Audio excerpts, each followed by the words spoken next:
Welcome guys into Agile. ये polity का आपका 8th लेक्चर है। इससे पहले हमने 7 लेक्चर्स कवर कर चुके हैं और उसमें हम लोग डिस्कस कर चुके हैं पूरा का पूरा राष्ट्रपति तक, और सारा का सारा शेड्यूल ट्रिक के साथ कवर है। आपके पार्ट सारे के सारे ट्रिक के साथ कवर है। पूरा फंडामेंटल राइट, पूरी डीपीएसपी और राष्ट्रपति के सारे अनुच्छेद आपके 52 से लेकर 62 तक ट्रिक के माध्यम से कवर है। अगर आपने अभी तक नहीं देखा है तो लिंक डिस्क्रिप्शन में 10-10, 12-12 मिनट की छोटे छोटे लेक्चर्स हैं। डेली की डेली आपको देखना है, शॉर्ट नोट्स बनाने हैं और अपनी तैयारी को बूस्टअप कर देना है, बस सिंपल सा। और कंपटीशन बहुत ज़्यादा बढ़ चुका है। कोई भी आपके इवन जिसमें जीएस बहुत ज़्यादा नहीं भी आता है उसका जीएस बहुत ज़्यादा इंपॉर्टेंट हो गया है, क्योंकि कट ऑफ निकालने बस से अब सिलेक्शन नहीं हो रहा है, आपको आना पड़ेगा टॉप पे। मतलब अगर आपको जॉब चाहिए तो उसके लिए जीएस बहुत ज़्यादा इंपॉर्टेंट हो गया है। कोई भी वनडे एग्जाम हो या पीसीएस का एग्जाम हो, प्री इवन देखिए कितना ज़्यादा टफ हो गया है। पूरा का पूरा आपका ट्रेंड बदल गया है। एक टफ पेपर होने के बाद भी कट ऑफ ज़्यादा जा रही है, कंपटीशन बढ़ता ही जा रहा है। बहुत अच्छे से तैयारी करनी है आपको। चलिए, तो आज के लेक्चर में हम लोग डिस्कस करने जा रहे हैं उपराष्ट्रपति के बारे में। तो उपराष्ट्रपति के बारे में जो सबसे इंपॉर्टेंट पॉइंट है, पहले तो आप ये समझिए कि उपराष्ट्रपति की जो भी संबंधित प्रावधान हम लोग कहाँ से लिए हैं, तो आप बताओगे अमेरिका के संविधान से उपराष्ट्रपति का होना ये लिया गया है। और दो जो बहुत ही ज़्यादा इंपॉर्टेंट आपके आर्टिकल्स हैं उपराष्ट्रपति का, वो है आपका 64 और आपका 89। ये वाला आपका कि राज्यसभा का पदेन सभापति उपराष्ट्रपति होता है। इसका मतलब कि हमारे यहाँ आपका राज्यसभा का सभापति बनने के लिए कोई सेपरेट इलेक्शन नहीं होगा। जो भी उपराष्ट्रपति बनेगा वही आके बैठ जाएगा किसमें, सभापति बन के। इसी को पदेन सभापति बोलते हैं। 64 और 89 बहुत ही ज्यादा इंपॉर्टेंट है। चलिए, अब आप देखिए 63 बताता है उपराष्ट्रपति का होना, 64 बताता है राज्यसभा का पदेन सभापति होता है उपराष्ट्रपति। 65 बताता है कि अनुपस्थिति में अगर राष्ट्रपति क्या हो, आपका राष्ट्रपति अनुपस्थित हो तो उसका कार्यभार कौन संभालेगा, उपराष्ट्रपति संभालेगा। और 66 बताता है निर्वाचन के बारे में। तो हमने कौन कौन से अभी तक अनुच्छेद देखे, देखिए 63, 64, 65 और 66। उपराष्ट्रपति का होना, राज्यसभा का पदेन सभापति होता है, अनुपस्थिति अगर हो गई तो राष्ट्रपति वाला कार्यभार भी संभालेगा, और निर्वाचन उपराष्ट्रपति का 5 वर्ष के लिए होता है, 66 बताता है। फिर आप देखिए 67 बताता है कितने समय तक, मतलब कि पदावधि, और अचानक से अगर पदरिक्त हो जाए तो उससे संबंधित प्रावधान आपके 68 बताता है। तो 66, 67 और 68 हो गया। आगे देखिए 69 बताता है आपका शपथ के बारे में, और 70 बताता है आपात समय में कार्यों से संबंधित। आपात समय में कैसे कैसे कार्य, कौन कौन से प्रोविजन दे रखे हैं उपराष्ट्रपति के। 71 बताता है समाधान, मतलब कि निर्वाचन के समय अगर विवाद हो जाता है तो समाधान कैसे क्या होगा। और क्षमादान से संबंधित शक्तियां 72 बताता है। तो ये आपका 62 से पूरा का पूरा कहां तक हो गया, 72 तक। 62 या 63 कमेंट करके बताइए जल्दी से। हाँ, 63 से 62 तक तो आपका राष्ट्रपति होता है। ठीक है, चलिए अब इसको डिटेल फॉर्म में देखते हैं। पहले एक बार और आप जल्दी से देख लीजिए, क्योंकि रिवीजन और प्रैक्टिस दो ही चीज होती हैं। जब तक आप ये नहीं करोगे आपसे नहीं बनने वाला। 63 बताता है उपराष्ट्रपति का होना, 64 और 89 आपके क्या बता रहे थे कि राज्यसभा का पदेन सभापति होता है। 65 बताता है कि राष्ट्रपति अनुपस्थित है तो कार्यभार संभालेगा आपका उपराष्ट्रपति। निर्वाचन के बारे में 66, पदावधि 67, अगर अचानक से पदरिक्ति हो जाए तो 68, और शपथ बताता है 69। 70 बताता है भैया कि आपात के समय में कार्यों से संबंधित, और निर्वाचन के समय विवाद तो 71, और क्षमादान से संबंधित शक्तियां 72। मृत्यु से क्षमादान का अधिकार इनको नहीं होता है, सिर्फ राष्ट्रपति को होता है, वही सब। ओके, चलिए अभी देखते हैं हम लोग थोड़ा सा आगे कि उपराष्ट्रपति को हटाया कैसे जाता है। अगर उपराष्ट्रपति के हटाने की प्रक्रिया देखी जाए तो हमको क्या करना पड़ेगा कि 14 दिन पहले उन्हें पहली बात तो नोटिस जारी करना पड़ेगा कि आपको हटाया जाएगा। इसके बाद राज्यसभा के सदस्य बहुमत से पारित करेंगे और लोकसभा के सदस्य भी सहमत हो, तब इनको हटाया जा सकता है। अगर राष्ट्रपति दोष सिद्ध होता है, अगर उपराष्ट्रपति पर दोष सिद्धि होता है तो भी उनके द्वारा किए गए कार्य को अवैध नहीं माना जाएगा। सेम काम राष्ट्रपति में भी हो रहा था। ठीक है, 6 महीने तक उपराष्ट्रपति राष्ट्रपति के पद पर रह सकता है। ये 65 नंबर आर्टिकल बताता है कि 6 महीने तक मैक्सिमम रह सकता है उपराष्ट्रपति क्या कार्यवाहक राष्ट्रपति बनकर। तो इतना अभी तक आपको क्लियर है। चलिए और देख लेते हैं अब उपराष्ट्रपति से संबंधित जो भी इंपॉर्टेंट कुछ पॉइंट्स हैं पूछे गए हैं। अगर हम लोग पदावधि के बारे में देखें तो पदावधि के बारे में आपका 67 बताता है तो ये अनुच्छेद आपका बोलता है कि उपराष्ट्रपति पद ग्रहण की तारीख से, जब पद ग्रहण कर रहे हैं उससे 5 वर्ष की अवधि तक पद धारण करेंगे। परंतु फिर आप देखिए प्रोविजंस 67 का बोलता है कि उपराष्ट्रपति राष्ट्रपति को संबोधित करके हस्ताक्षर सहित लेख द्वारा अपना पद त्याग कर सकेगा। तो पद त्याग कहां करेगा? वो राष्ट्रपति के सामने। और राष्ट्रपति किसके सामने कर रहा था? उपराष्ट्रपति के सामने। ये समझ में आ गया। दूसरी बात कि उपराष्ट्रपति राज्यसभा के ऐसे संकल्प द्वारा अपने पद से हटाया जा सकेगा। उनको कैसे हटा सकते हैं हम लोग? जिसे राज्यसभा के तत्कालीन व समस्त सदस्यों के बहुमत ने पारित किया हो और जिसे लोकसभा द्वारा सहमति मिली हो। ठीक है, तो इसके द्वारा ये आपका 67 खा बताता है, इसके द्वारा इनको हटाया जा सकता है। ठीक है, फिर 67 गा थोड़ा सा देखिए, इंपॉर्टेंट है आपके सब क्लॉज कि उपराष्ट्रपति अपने पद की अवधि समाप्त हो जाने पर भी तब तक पद धारण करता रहेगा, मतलब खत्म हो गया फिर भी रहेगा वो, कि जब तक उसका उत्तराधिकारी अपना पद ग्रहण नहीं कर लेता है। ये बताता है आपका 67 गा। ठीक है, इंपॉर्टेंट पॉइंट है आपका ये। फिर आप देखिए कि उपराष्ट्रपति के निर्वाचन से संबंधित विवादों का निपटारा भी राष्ट्रपति की तरह ही सुप्रीम कोर्ट द्वारा निर्धारित किया जाएगा, और अगर अवैध हो गया तो उसका जो कार्य है, किया हुआ कार्य अवैध घोषित नहीं होगा।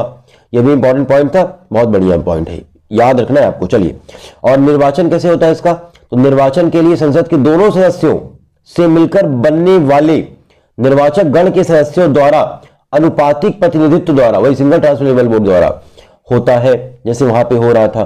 ठीक है, सबसे पहले अगर उपराष्ट्रपति हम लोग देखें तो कौन थे आपके? राधाकृष्णन जी थे। अच्छा, ये उपराष्ट्रपति बनने से पहले कहां के? सोवियत संघ के राजदूत हुआ करते थे। अभी तक 13 बन चुके हैं। इस समय हमारे कौन है? वेंकैया नायडू। तो ये आपको इतना याद रखना है, किसके बारे में? उपराष्ट्रपति के बारे में। ठीक है, चलिए अब आगे बढ़ते हैं हम लोग, देखते हैं प्रधानमंत्री, बहुत ही ज्यादा इंपॉर्टेंट। तो आपका 52 से 62 तक कौन से चला? राष्ट्रपति। फिर आपका 63 से लेकर 72 तक कौन चला? उपराष्ट्रपति। अब आपके आ गए हैं प्रधानमंत्री, तो 73 ऑनवर्ड्स आपको प्रधानमंत्री मिलेगा। चलिए, तो सबसे पहले तो आप समझिए ये इंपॉर्टेंट, बहुत ही ज्यादा महत्वपूर्ण आपका अनुच्छेद होता है 73। ये कार्य शक्ति के बारे में बताता है कि संघ की कार्यपालिका शक्ति का विस्तार। 73 बहुत ही ज्यादा इंपॉर्टेंट है। संघ की कार्यपालिका शक्ति का विस्तार किस अनुच्छेद में वर्णित है? क्वेश्चन पूछता है तो आप बताओगे 73। चलिए, अब आप एक ट्रिक देखिए, सारे अनुच्छेद आपको याद हो जाएंगे किसके? प्रधानमंत्री से संबंधित। तो पहले तो आप याद रखिए कि 74 से एक्चुअल आपका प्रधानमंत्री आएगा। तो हमने एक लाइन बोली कि मंत्री जी अन्य महान संचालन की जानकारी दो। एक लाइन आप ऐसे याद रखिए कि मंत्री जी अन्य महान संचालन की जानकारी दो, बस इतना सा। तो आप याद रख पाओगे ना, बहुत आराम से बता लोगे। चलिए अब इसको डिकोड करते हैं। मंत्री जी से राष्ट्रपति को सहायता और सलाह देना मंत्रिपरिषद के द्वारा, आपका 74 बताता है। अन्य उपबंध आपका 75 बताता है। महान से महान्यायवादी आपका 76 बताता है। फिर आपका संचालन 77, भारत सरकार के कार्य का संचालन 77 आ गया। और 78 ये हो गया कि प्रधानमंत्री के कर्तव्य है कि राष्ट्रपति को सूचना दे। तो ये एक लाइन से आपके 74 से 78 तक के आर्टिकल क्लियर हो गए हैं, जिसमें से ये आपका महत्वपूर्ण वाले देखिए 73 बहुत ज्यादा महत्वपूर्ण है, और आपका 76 महान्यायवादी बहुत ही ज्यादा महत्वपूर्ण आर्टिकल्स है। और 78 आपका कि प्रधानमंत्री का कर्तव्य है कि राष्ट्रपति को सूचना दे, ये भी बहुत ही ज्यादा महत्वपूर्ण है। चलिए आगे देखते हैं हम लोग थोड़ा सा कि अनुच्छेद 74 के अनुसार मंत्रिपरिषद राष्ट्रपति को सलाह देगी और इसका प्रमुख प्रधानमंत्री होगा। बहुत ही ज्यादा महत्वपूर्ण आर्टिकल है, आपको याद रखना है। 75 बोलता है कि प्रधानमंत्री की नियुक्ति राष्ट्रपति करेगा, अन्य मंत्रिपरिषद की नियुक्ति प्रधानमंत्री की सलाह से राष्ट्रपति करेंगे। 75 बहुत ही ज्यादा इंपॉर्टेंट आपका आर्टिकल है। ठीक है, और कुल सदस्यों का 15% प्रधानमंत्री को मिला के ये जो आपका मंत्रिपरिषद बनता है ना, बहुत ही ज्यादा इंपॉर्टेंट है कि देखिए 15% प्रधानमंत्री को मिला के, कंफ्यूजन यहां पे आती है कि प्रधानमंत्री को हटा के प्रधानमंत्री को मिला के, तो प्रधानमंत्री को मिला के ये आपको याद रखना चाहिए। जो प्रधानमंत्री को मिला के वाला था ना, ये आपका 15% वाला, ये 91 संशोधन के द्वारा डाला गया है। 91 कॉन्स्टिट्यूशनल अमेंडमेंट 2003 के द्वारा इसको इनकॉर्पोरेट किया गया था। चलिए आगे कुछ आपके देखते हैं सब क्लॉज देखिए। 75 का 2 बताता है राष्ट्रपति के प्रसाद पर्यंत होंगे, और आपका 75(3) बोलता है कि मंत्रिपरिषद प्रधानमंत्री के लिए वफादार सामूहिक रूप से उत्तरदायी होगा। बहुत ही ज्यादा इंपॉर्टेंट है कि जो मंत्रिपरिषद है प्रधानमंत्री के लिए वफादार मतलब सामूहिक रूप से उत्तरदायी होगा। 75 सब क्लॉज 3 बोलता है। 75 सब क्लॉज 4 बोलता है कि पद ग्रहण करने से पूर्व राष्ट्रपति प्रधानमंत्री के सामने पद और गोपनीयता की शपथ लेगा। तो शपथों से क्वेश्चन बनता है कि ये जो प्रधानमंत्री साहब है किसकी शपथ लेते हैं, तो आप बताओगे पद और गोपनीयता किसके सामने, राष्ट्रपति के सामने, ना कि चीफ जस्टिस ऑफ इंडिया के सामने। फिर अगला देखिए 75 में मंत्री आपके लोकसभा और राज्यसभा 6 महीने। देखिए मंत्री बनने के लिए लोकसभा और राज्यसभा का सदस्य होना चाहिए, बहुत इंपॉर्टेंट है, और अगर नहीं है तो 6 महीने के अंदर उनको बनना पड़ेगा, नहीं तो उनको हटा दिया जाएगा। ये आपका 75 सब क्लॉज 5 बताता है। फिर देखिए ये वाला पॉइंट हमने कर लिया कि 6 महीने के अंदर आपको बनाना पड़ेगा।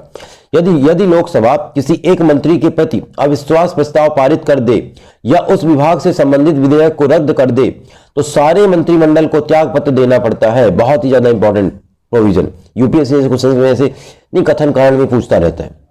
चलिए मंत्री में क्या क्या मिलेगा आपको, मंत्री कितने प्रकार के होते हैं, कैबिनेट मंत्री मिलेगा आपको, राज्य मंत्री मिलेगा और आपको उप मंत्री मिलेगा।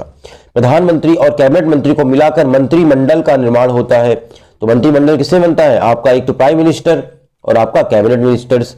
प्रधानमंत्री लोकसभा का नेता होता है, बहुत इंपॉर्टेंट है। लोकसभा का नेता कौन होता है, तो आप बताओगे प्रधानमंत्री। लोकसभा या राज्यसभा दोनों के नेता प्रधानमंत्री बन सकते हैं। मतलब देखिए ऐसा नहीं है कि लोकसभा से प्रधानमंत्री बनेगा, राज्यसभा का भी बन सकता है। इधर देखिए मोदी जी आपके हो गए एग्जाम्पल, यहाँ आपके कौन हो गए, मनमोहन सिंह जी हो गए। प्रधानमंत्री सभा पटल पर नीतियों को बताता है, ये कुछ उसके कार्य है। और प्रधानमंत्री राष्ट्रपति और मंत्रिमंडल की संवाद कहानी है, ये आपको बताता है। कौन सा नंबर, 78 नंबर आर्टिकल। फिर देखिए कि नियुक्ति के संबंध में परामर्श देगा महान्यायवादी, महालेखा परीक्षक, यूपीएससी के अध्यक्ष, इन सब के संबंध में क्या परामर्श देगा, ये भी एक कार्य है प्रधानमंत्री का। किसी भी मंत्री के त्यागपत्र देने अथवा राष्ट्रपति द्वारा बर्खास्त करने की सलाह भी कौन देता है, आपका प्रधानमंत्री देता है। तो ये कुछ उसके कार्य हो गए। अच्छा, सबसे अधिक समय तक कौन रहा है प्रधानमंत्री, आप बताओगे जवाहरलाल नेहरू जी रहे हैं। और एकमात्र महिला प्रधानमंत्री आप कौन बता दोगे, इंदिरा गांधी जी रही हैं। सबसे पहले कौन थे, जवाहरलाल नेहरू थे। अभी तक कितने हो चुके हैं, 17 हो चुके हैं। 13 उपराष्ट्रपति और 14 क्या थे आपके राष्ट्रपति थे। इस समय कौन है आपके, नरेंद्र मोदी जी हैं वर्तमान में। चलिए कुछ महत्वपूर्ण बिंदु देख लेते हैं अब प्रधानमंत्री से रिलेटेड। तो मंत्रिपरिषद की बैठक की अध्यक्षता प्रधानमंत्री करता है। अपने पद से इस्तीफा देकर वह मंत्रिपरिषद को बर्खास्त कर सकता है। प्रधानमंत्री की मृत्यु या बर्खास्त होने पर अन्य मंत्री कोई भी कार्य नहीं कर सकते हैं। ये इंपॉर्टेंट पॉइंट्स हैं जो कि प्रीवियस ईयर में पूछे गए हैं, इसलिए एकदम कंठस्थ कर लीजिए आप इसको। अच्छा, चौधरी चरण सिंह जी ऐसे प्रधानमंत्री रहे थे जो कभी लोकसभा में अनुपस्थित नहीं हुए और विश्वास मत प्राप्त न करने की वजह से पद खोने वाले कौन से थे प्रधानमंत्री, विश्वनाथ प्रताप सिंह। सबसे कम दिन कौन रहा है, अटल बिहारी वाजपेयी 13 दिन। सबसे ज़्यादा तो पता ही है आपको, जवाहरलाल नेहरू। मोरारजी देसाई सबसे अधिक उम्र में बनने वाले, 81 की उम्र में बने थे आपके प्रधानमंत्री। सबसे पहले उप प्रधानमंत्री कौन थे, सरदार वल्लभ भाई पटेल। सबसे लंबे समय तक कैबिनेट मंत्री कौन रहा, जगजीवन राम। 32 वर्ष तक रहे हैं ये कैबिनेट मंत्री, जगजीवन राम जी। सबसे लंबी अवधि तक एक विभाग का कार्यभार संभालने वाले केंद्रीय मंत्री राजकुमारी अमृत कौर थी। और देखिए अब आपका इसके बाद आ जाएगा 79 नंबर आर्टिकल। ये बताता है संयुक्त बैठक की अध्यक्षता लोकसभा का स्पीकर करता है, राज्यसभा का चेयरमैन नहीं करता है क्योंकि वह राज्यसभा का सदस्य नहीं होता है। ठीक है, ये कुछ आपके इंपॉर्टेंट आर्टिकल्स थे। अब हम लोग इसको नेक्स्ट लेक्चर में कवर करेंगे। आपका संघीय संसद हम लोग नेक्स्ट लेक्चर में कवर करेंगे। तो आज तक के लेक्चर्स आपको देख लेना है, याद रखने का सिंपल सा एक ही तरीका, लेक्चर्स को आपको 1.5x की स्पीड में 2 से 3 बार देखना है बस, और कुछ नहीं। क्योंकि सेम आवाज, सेम ऑडियो और विजुअल इफेक्ट जब लगता है तो रिटेन होती है इंफॉर्मेशन। इसके अलावा लूसेंट की एमसीक्यू की सीरीज हम लोग शुरू करने वाले हैं, उसको आप देखिएगा और खुद से भी लगाइए आप। और खेल परिदृश्य आपका चल ही रहा है, एंशिएंट हिस्ट्री भी हम ला चुके हैं। तो आपका 75 डे में कंप्लीट आपका क्या मिल जाएगा, लूसेंट यहाँ पे कवर। साथ में ये केवल लूसेंट नहीं है, प्रीवियस ईयर की एनालिसिस में सबसे इंपॉर्टेंट है, और जो ट्रिक्स हम डालते हैं उससे याद रहता है आपको। अदरवाइज लूसेंट रटना बहुत मुश्किल हो जाता है। और सिर्फ लूसेंट तक सीमित नहीं है, और भी बुक्स की पॉइंट्स उठा के हमने ये नोट्स तैयार किए हैं, पहली बात। दूसरी बात, एमपीजीके हम आपके लिए लेके आ रहे हैं, कंप्लीट एमपीजीके इन 45 डेज। और जैसे ही आपका एमपीजीके पूरा होगा तो हम यूपी का जीके और यूपी पीसीएस ओरिएंटेड पूरा का पूरा आपका मटेरियल यहाँ पे अपलोड करने वाले हैं। तो आपको करना क्या है, सिर्फ पहली बात तो अपने आप को एक एग्जाम तक सीमित मत रखिए, थोड़ा डाइवर्स, जितने ज़्यादा क्वेश्चंस लगाओगे ना, एग्जाम आप भले ना दो, क्वेश्चंस जब आप अप्रोच करते हो ना, तो आप डिफरेंट आयोग के जो क्वेश्चन सेटर होते हैं, जो क्वेश्चन सेट करने वाले होते हैं, उनके ओपिनियंस देखते हैं कि कैसे क्वेश्चन फॉर्म कर रहा है। और एडमिनिस्ट्रेटर बनना मतलब क्या, आपकी सोच सिंपल कि आप भैया कैसे सिचुएशन को हैंडल कर रहे हो, आपको क्वेश्चन नहीं आ रहा फिर भी आप हैंडल करके निकाल ले जा रहे हो, सिर्फ यही तो देखा जा रहा है। एक जिला संभालना है आपको, तो हर चीज़ आपको नहीं पता होगी, ना पता हुई चीज़ को कैसे आप मैनेज कर लोगे, यही अगर आप समझ लेंगे तो आपका एग्जाम में हो जाना है। और अगर एफर्ट्स हमारे थोड़े मोड़े भी आपको अच्छे लग रहे हैं तो सब्सक्राइब करिए, बेल आइकन को प्रेस करिए ताकि नोटिफिकेशन नई मिले और थोड़ा सा मोटिवेशन हमारा भी बढ़े। कमेंट कर सकते हो आप और लाइक भी कर सकते हैं, कोई दिक्कत नहीं है। थैंक यू सो मच, मिलते हैं फिर नेक्स्ट लेक्चर में आपसे।